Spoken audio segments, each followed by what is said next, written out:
Amém. Shalom, igreja. Shalom. Vamos orar? Pai, nós te damos graças, Deus, pela tua preciosa presença neste lugar. Já te damos graça por ter ministrado ao nosso coração hoje, Pai, por ter recebido a nossa adoração, a nossa gratidão, Pai, o nosso amor por ti. Pai, que nem se compara ao amor que o Senhor tem derramado em nossas vidas. Então, Pai, nós te glorificamos, Pai, e nós estamos sedentos, famintos por mais de ti, Espírito Santo. Nós te pedimos que fale aos nossos corações, muda as nossas mentes nessa noite. E, Pai, também intercedemos pelo nosso pastor Dênio, que está no Brasil fazendo a tua obra, Pai. Que o Senhor lhe dê força, que o Senhor capacite a ele, dando sabedoria, Pai. Cada desafio, Senhor, naquele lugar, que o Senhor caminhe com ele, Pai, que ele possa retornar debaixo da tua bênção. Nós te agradecemos, Pai, em nome de Jesus. Amém. Hoje o pastor me pediu para, enquanto ele estivesse fora, que pregasse e continuasse a série de Romanos. Ele falou: Lucas, vê se dá para você pregar Romanos 7 e Romanos 8. E se os irmãos parar para ler esses capítulos, vocês vão ver que são longos. E se você parar para procurar uma pregação no YouTube sobre esses capítulos, você nunca vai ver uma pregação só sobre Romanos 8. Você vai ver as 3 pregações só sobre Romanos 8. A mesma pessoa pregando, porque tem muito conteúdo. Então, para mim, chegar aqui e apresentar Romanos 8 em um culto só, em uma pregação só, é quase que impossível. Então, que os irmãos tenham paciência comigo, e o meu desafio é estar aqui prestando atenção na hora que o Espírito Santo mandar eu calar a boca. Esse é o trabalho do pregador. O pregador, Deus capacita, Deus dá o dom de ensino, Deus dá a gente a vontade de aprender, a vontade de ensinar, mas ainda assim nós precisamos que Ele nos guie até na hora de pregar. Isso aqui é o que é para você falar, isso aqui é para você não falar, e até porque são muitas coisas. Mas com isso eu quero encorajar você, quando chegar em casa, estude. Ao passar da semana, medite. Que hoje seja só uma introdução, mas que quando você chegar em casa amanhã, deixa eu entrar mais fundo nessa palavra que eu recebi aqui ontem. Na terça-feira, leia de novo. Continua mergulhando. Amém? Então, semana passada eu pedi a ajuda do fantástico ator de Hollywood. Aqui o Reinaldo me ajudou numa ilustração. E hoje, enquanto eu estava me preparando para preparar o que falar, orando o Espírito Santo, o que é para eu falar, o que é para eu não falar, ele me trouxe outra ilustração. Então, se os irmãos não se importarem, eu vou chamar outros atores aqui para que me ajude a fazer uma ilustração dessa passagem que nós vamos estar lendo. Romanos capítulo 8 hoje. Se os irmãos têm Bíblia, abra comigo. Nós falamos semana passada, relembramos que foi um livro escrito por Paulo, provavelmente enquanto ele estava em Corinto, e ali Paulo estava enviando essa carta para Roma, expressando a alegria dele pela fé dos irmãos, dizendo: muito me alegro em ouvir, porque a fama dessa igreja em Roma já tem se espalhado por todo o mundo, e nós estamos alegres. No centro do império, o evangelho chegou, está crescendo. Então, Paulo estava animado, ele falou: eu desejo muito vir visitar vocês, assim que eu puder. Primeiro eu vou a Jerusalém, levar umas ofertas lá para a igreja que está precisando. Aí, ó, a importância da oferta. Paulo estava em Corinto, na Grécia, para levar uma oferta dos irmãos da Grécia para Jerusalém, para ajudar a igreja lá, e o desejo dele era depois ir para Roma. E nós sabemos que durante todo o Império Romano sempre houve perseguição para os cristãos, porque eles declaravam que Jesus era o Rei, Jesus é o Senhor. e o imperador que exigia essa adoração. O imperador era o que exigia que ele fosse adorado como o Senhor, o Kyrios. Então, a nossa igreja primitiva sempre sofreu esse desafio. Fora isso, ainda o desafio de enfrentar os judeus da época, que não aceitavam que Jesus era o Messias. Então, aqui capítulo 8, nós chegamos nessa passagem.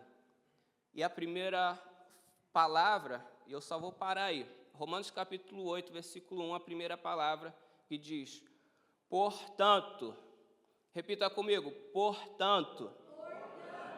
Olha para o irmão que está do seu lado e fala, portanto.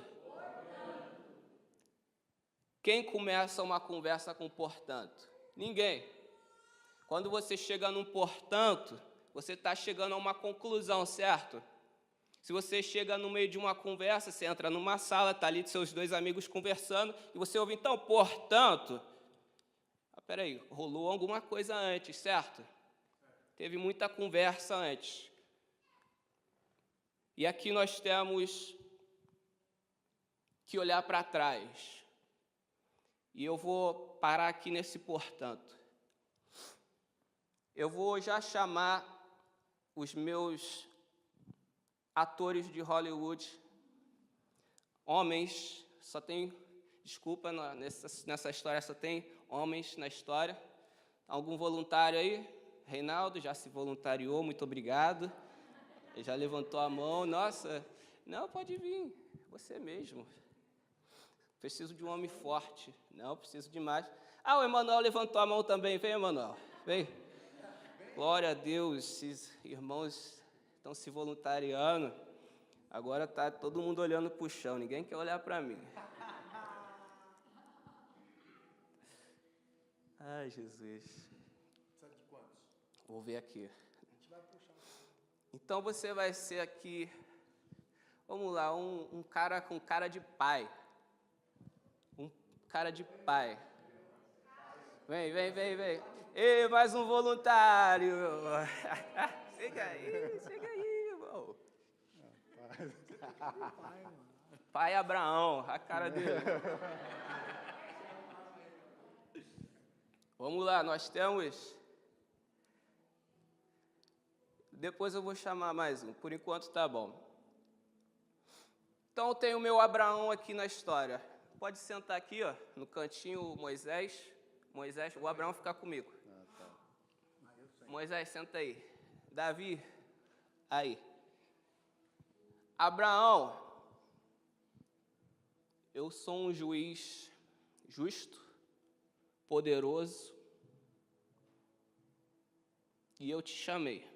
Você estava andando aqui nas ruas de Londres. Eu falei, Abraão, chega aí. Um pecador qualquer, um homem qualquer.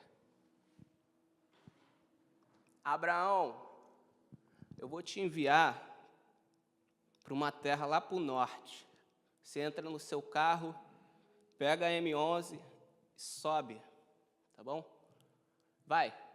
Eu vou te mostrar, quando você chegar, você vai saber, alguém vai te encontrar lá, tu vai saber que é lá, não tem endereço, só vai.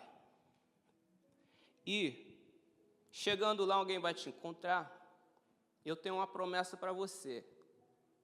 Sei que você já é um homem velho, você tem já mais de 70 anos, sua esposa também não pode ter filhos, uma senhora, mas eu vou te falar uma coisa.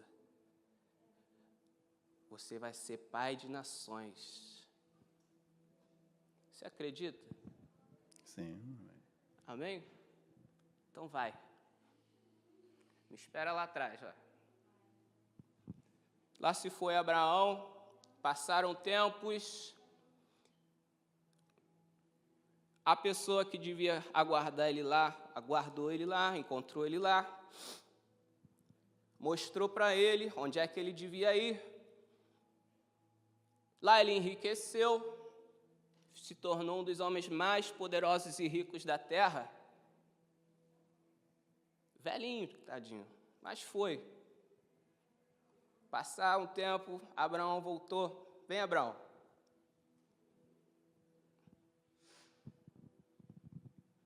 Abraão volta, bilionário, com filho. Está aqui Abraão. Abraão, você está feliz? Sim. Tá feliz. Te prosperei, não te prosperei? Sim. Aconteceu o que eu falei, não aconteceu? Você teve filhos, correto? Yeah. Quem merece a glória? Você ou eu? Quem é responsável por tudo isso que você viveu? Deus. Você era só um homem qualquer andando, eu te chamei, correto? Qual foi o seu papel nessa história? Obediente. Crer. Creu e obedeceu. Obrigado, Abraão. Aplausos para o Abraão.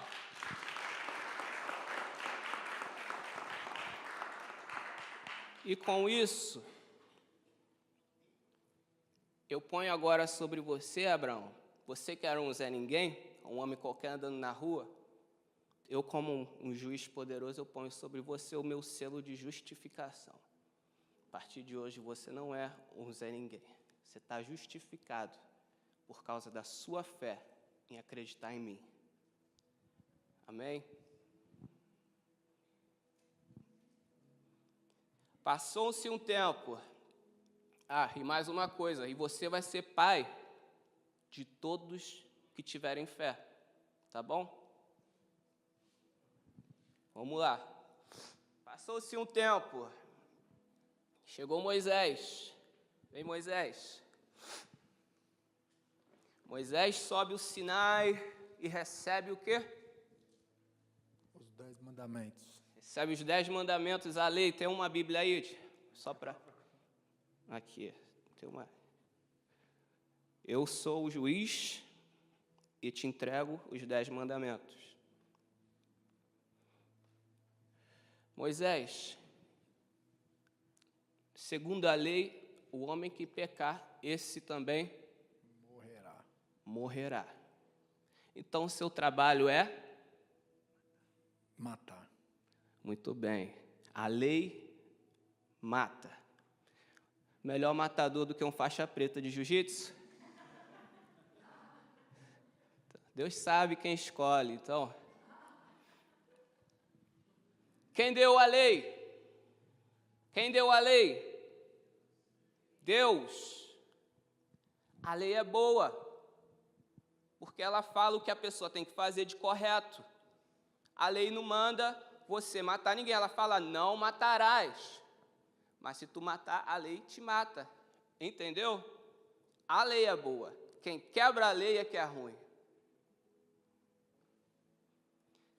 Obrigado, fica aqui.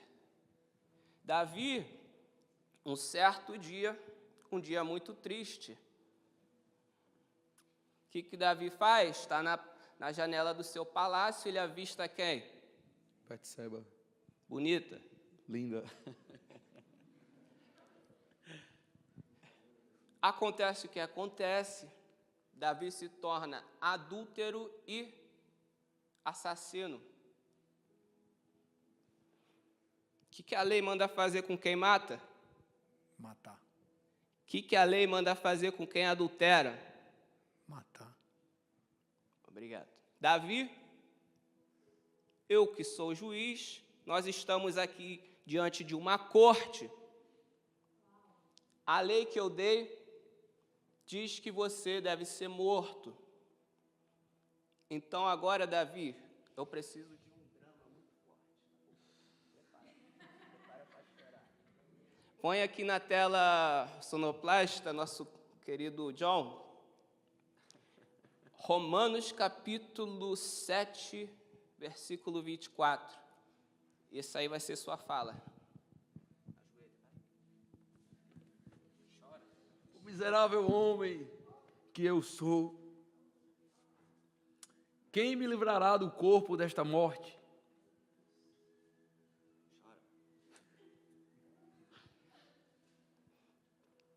Temos aqui Davi, temos aqui a lei, temos aqui o adúltero, temos aqui o assassino. É bom, né? O cara é bom. Davi suplica, se arrepende. E o que a fé é? O que a fé é? É você acreditar naquilo que você não vê. A lei, ela manda matar. Davi, através do seu arrependimento, ele acreditou que ele podia se livrar da morte. Deus já fulminou tanta gente, ele poderia ser só o próximo. O que fez ele escapar da mão de Deus? A fé. Na lei, vocês sabem que a lei tinha os sacrifícios, né? A mulher passava por um tempo, por um período, o seu período normal, mensal, ela tinha que ir lá fazer o seu ritual, sacrifício. Alguém pecava por acidente, quebrava uma coisa ou fazia algo por engano, ela tinha que pagar por aquilo que ela quebrou, ela tinha que sacrificar no templo pelo seu pecado não intencional. Mas na lei, não tem sacrifício para pecado intencional. Não tem. É morte.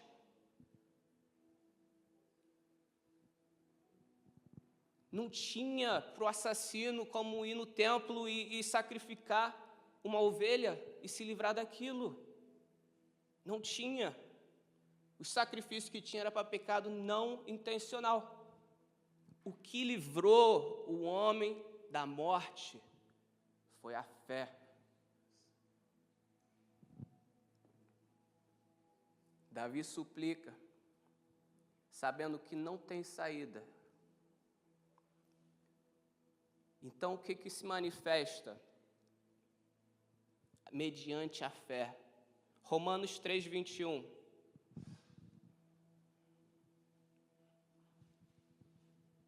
Mas agora a justiça de Deus se manifestou sem a lei, tendo testemunho da lei e dos profetas.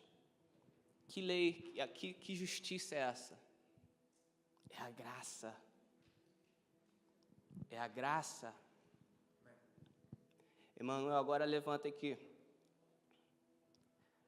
Agora eu preciso de mais um.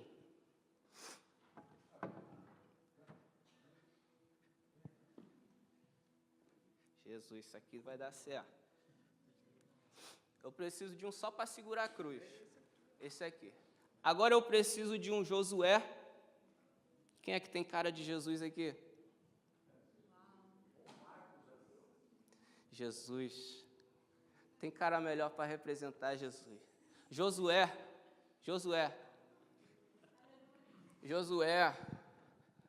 Vem cá, Josué, do meu lado. Onde é que nós estamos? Nós estamos no tribunal. Davi está aqui, desesperado. O que o juiz faz? Eu vi a sua fé, eu vi seu arrependimento, mas a lei manda matar. Como nós lemos ali, foi manifesta uma outra justiça sem a lei. E aí quem é que eu chamo? Jesus, Joshua, vem aqui do lado dele. Lei. Para o pecado não intencional, nós temos sacrifícios, nós matamos o cordeiro. Para o pecado intencional, nós precisamos de um cordeiro que é mais poderoso do que os outros cordeiros. Correto? Faz sentido a lógica? Mas você pode pegar Davi. Pega Davi. Vem, Davi. Mata ele aqui. Crucifica ele aqui. Uma mão aqui. Vem cá, Lei. Mata ele aqui. Põe uma mão aqui. Ó. Faz direito, né? Uma mão aqui e a outra aqui. Vai. Por enquanto. Lei, como nós falamos, você diz o quê? Que tem que ter o sacrifício. Sem o derramar de sangue, não tem perdão.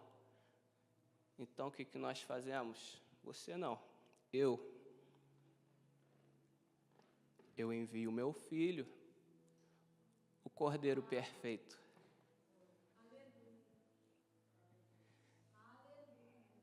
E agora nós temos você e eu ao lado do Cordeiro perfeito.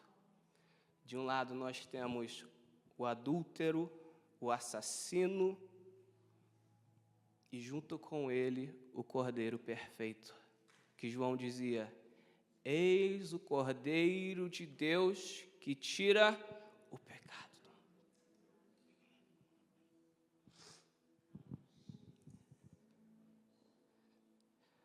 E agora, o que acontece aqui nessa história? Se você acha que leu Romanos e Romanos nunca fez sentido para você, está aqui. O Cordeiro perfeito, do lado do pecador, todo sujo. E agora, quem é que entra em ação? Nós temos Jesus morto, crucificado, e o pecador com ele. 2 Coríntios 3:6, o que é que fala?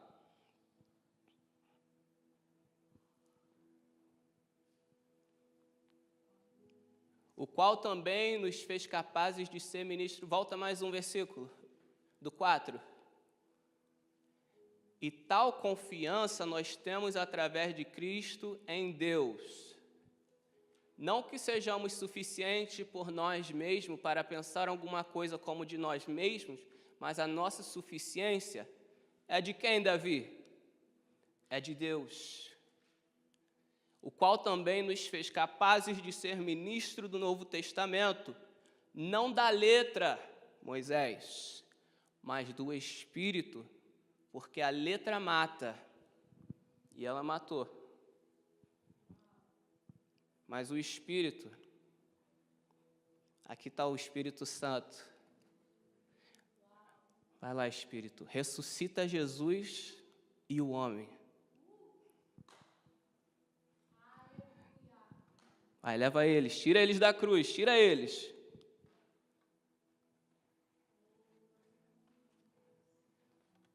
Lei. A lei perdeu. Lei, tu agora ficou no passado. Aplauda a Deus pelos nossos atores.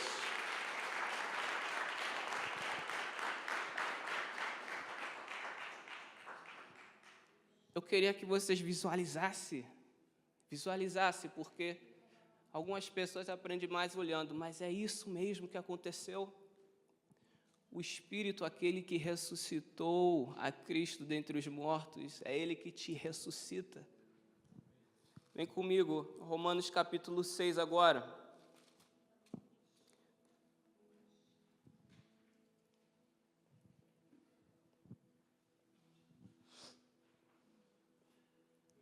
Então vem Romanos 4, 6 a 8. Romanos 4, 6 a 8. Assim também Davi declara a bem-aventurança do homem a quem Deus atribui justiça sem obras, dizendo: abençoados são aqueles cujas iniquidades são perdoadas e cujos pecados são cobertos. Abençoado é o homem a quem o Senhor não imputa o pecado. Você está livre pelo arrependimento, pela fé em Cristo Jesus. Romanos 7, 24. Agora, voltando para aquele grito desesperador: ó miserável homem que eu sou, quem é que vai me livrar desse corpo? Quem vai me livrar dessa morte?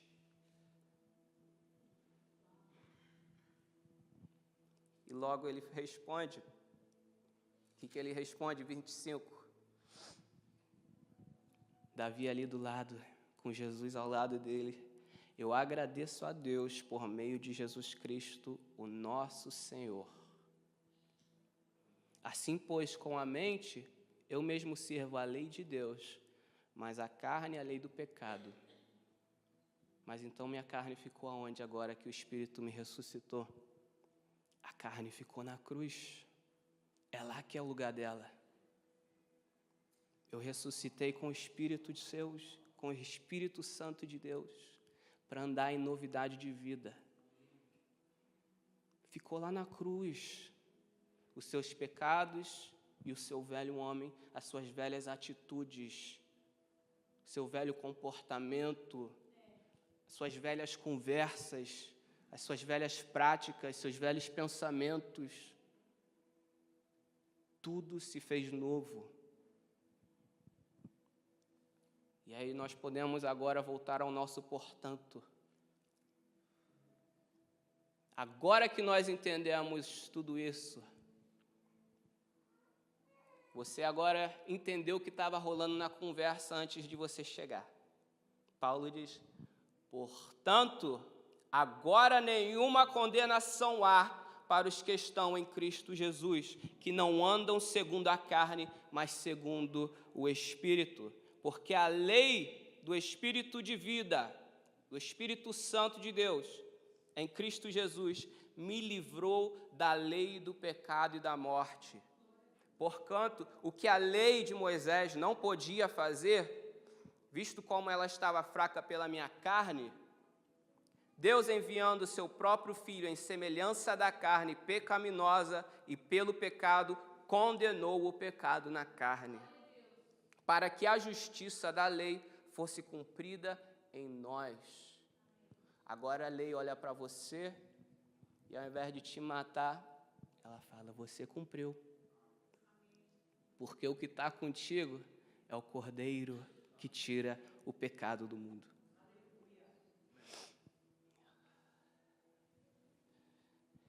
Isso, essa mensagem, só essa mensagem é o suficiente para tirar todo o peso das suas costas. Você tem o Espírito Santo de Deus dentro de você. Versículo 5: os que são segundo a carne têm a mente nas coisas da carne, mas os que são segundo o Espírito, para as coisas do Espírito. Versículo 9: mas vós não estáis na carne, mas no Espírito, se é que o Espírito de Deus habita em vós. E aí é que Paulo quer que você reflita: você tem o Espírito de Deus em você? Se algum homem não tem o Espírito de Cristo, esse não é dele. E olha só que coisa linda. Paulo, versículo 14. Todos os que são guiados pelo Espírito de Deus, esses são filhos de Deus. Você é herdeiro da promessa de Abraão. Sabe o que o juiz fala para Abraão? Abraão, Davi é seu filho. O Reinaldo, o Renato, a Solange, o Emanuel, tudo seu filho. Sabe por quê? Pela fé.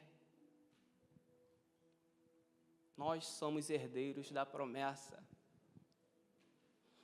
Abraão usou a fé para herdar a promessa em obediência. Davi, pela fé, alcançou a misericórdia pelo arrependimento. A vida nossa é isso.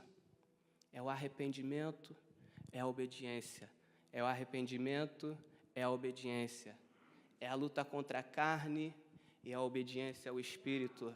É a luta contra a carne e obediência ao Espírito.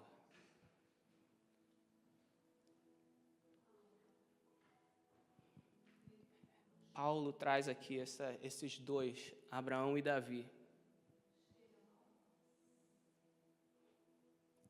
Você tem se entregado nessa luta ou você permanece nessa tensão de arrependimento e obediência?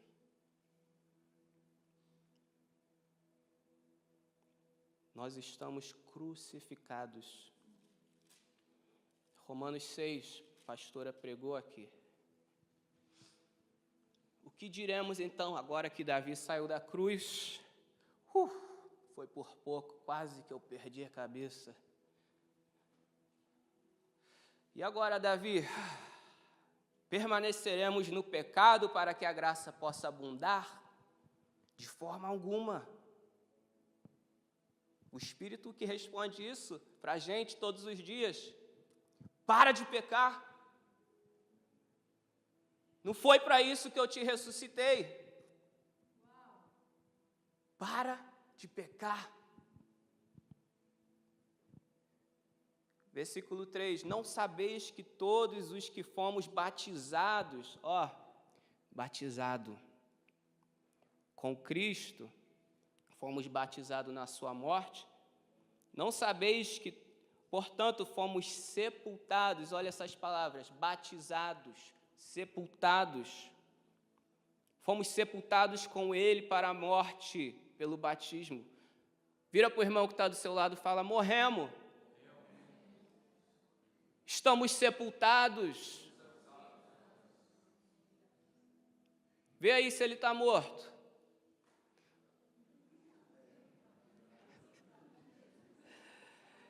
O velho homem, sim. Versículo 4, portanto, fomos sepultados com ele para a morte pelo batismo, para que, assim como Cristo foi ressuscitado dentre os mortos, pela glória do Pai, assim também nós andemos em novidade de vida. E agora, versículo 5, mais uma palavra falando da morte. Porque se fomos plantados, o que uma semente tem que fazer para ela germinar, para ela crescer e dar frutos? Tem que morrer. Nós fomos plantados. Jesus foi aquela semente que nos trouxe junto com Ele, debaixo do solo, sepultados, para crescer, frutificar, dar frutos pelo Espírito Santo. Versículo 6, sabendo isto, que o nosso velho homem foi crucificado com Ele, para que o corpo do pecado pudesse ser destruído. Para de ficar ressuscitando o velho homem. Deixa ele lá. A gente vive cutucando ele.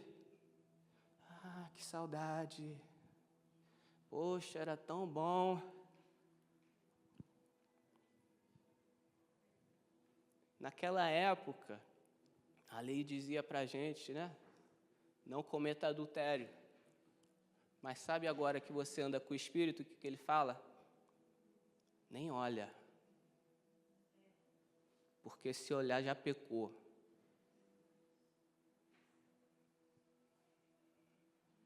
A quem muito é dado, muito é?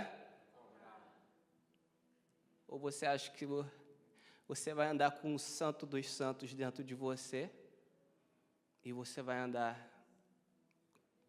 se revestindo de impureza? Ele exige santidade. Ele exige santidade. Olha o que ele fez por você. Estava lá você, pronto para ser morto. Foi resgatado. Ele morreu por você. Ele ressuscitou com você. Ele anda com você. Ele quer falar com você. Ele quer te usar. Ele te dá dons do Espírito. Ele te chama de meu filho. Aqui, estamos aqui no capítulo 8. Versículo 15. Porque não recebestes um espírito de escravidão, para novamente temerdes, mas recebeste o espírito de adoção, pelo qual clamamos, Abba, Pai. O mesmo Espírito dá testemunho com o nosso espírito de que somos filhos de Deus. E se filhos, então herdeiros de Deus, herdeiros com Cristo. Se então nós sofremos com Ele, também que também nós sejamos glorificados juntos. Se fomos crucificados com Ele, ressuscitamos com Ele, sofremos com Ele, caminhamos com eles e seremos glorificados com Ele. Essa é a nossa esperança. Versículo 24, falando de esperança. Porque somos salvos pela esperança. Mas a esperança que se vê, essa não é esperança. Como, pois, esperançar o que um homem vê. Quem aqui tem esperança? Viva como uma pessoa que tem essa esperança. Quando você, talvez um dia você entrou num lugar que você falou, poxa, para ir nesse lugar eu preciso botar uma roupa boa, porque senão não vai combinar o local com a minha roupa, sabe? Vai num casamento, você vai vestido de qualquer jeito, você põe uma roupa, fala aqui, estou uma pessoa decente para esse evento. Você já sabe que você vai para esse evento. Se vista como uma pessoa digna de estar nesse evento. Ande como uma pessoa digna de estar nesse evento. Obedeça como uma pessoa que vai estar face a face com Deus.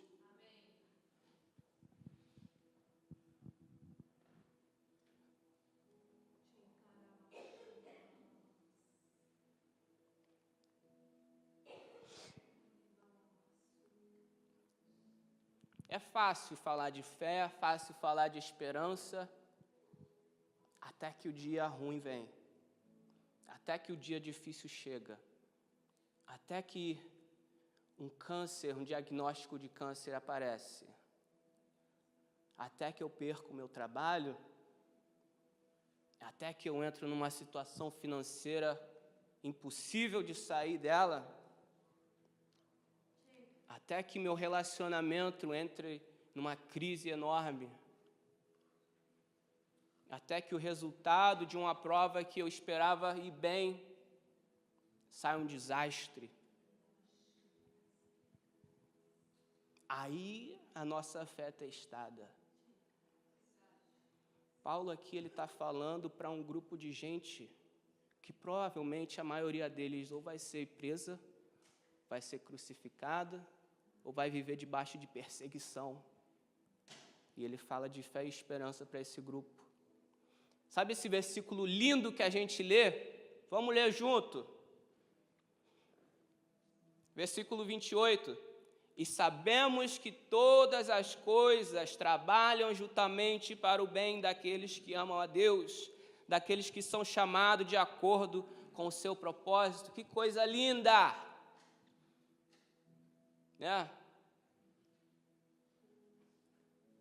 A coisa boa que coopera para o bem que ele está falando aqui é morte, é prisão, é perseguição, só por ter fé em Cristo Jesus. Amém. Que a gente possa sair daqui encorajado com essa fé. Amém. E aqui nós terminamos. Quero terminar num bom lugar. Vamos ler junto, porque...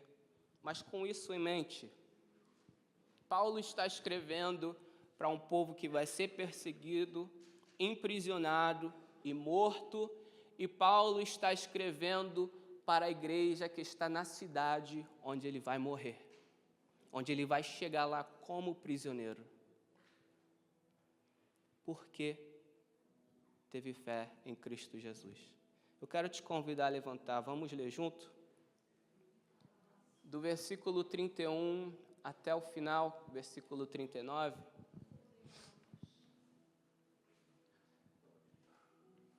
Aqui Paulo termina dizendo, Deus está do nosso lado. Paulo descreve todo esse contexto do juiz, o juiz que estava pronto, que deu a lei para condenar o pecador, e esse mesmo juiz deu o seu filho para livrar o pecador do pecado.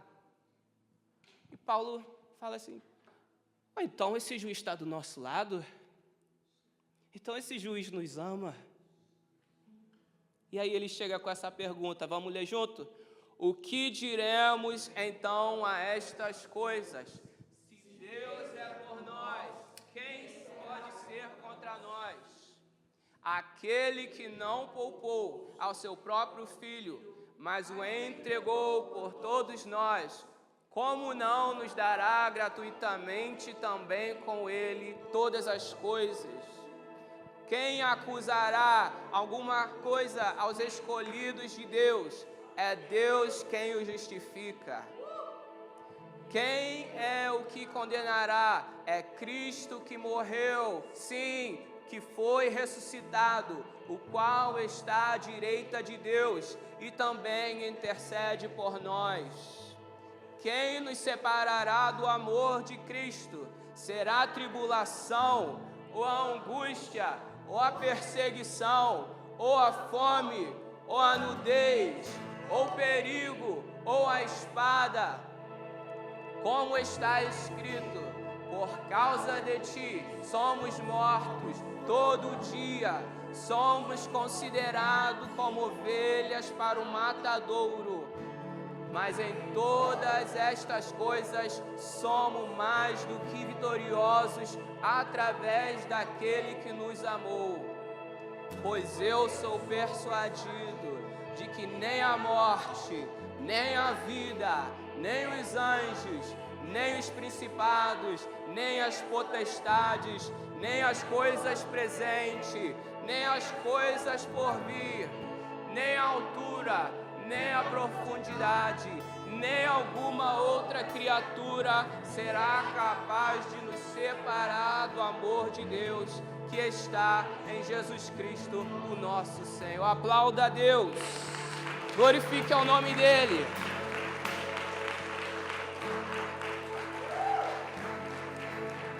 É o amor de Deus, é o amor do juiz.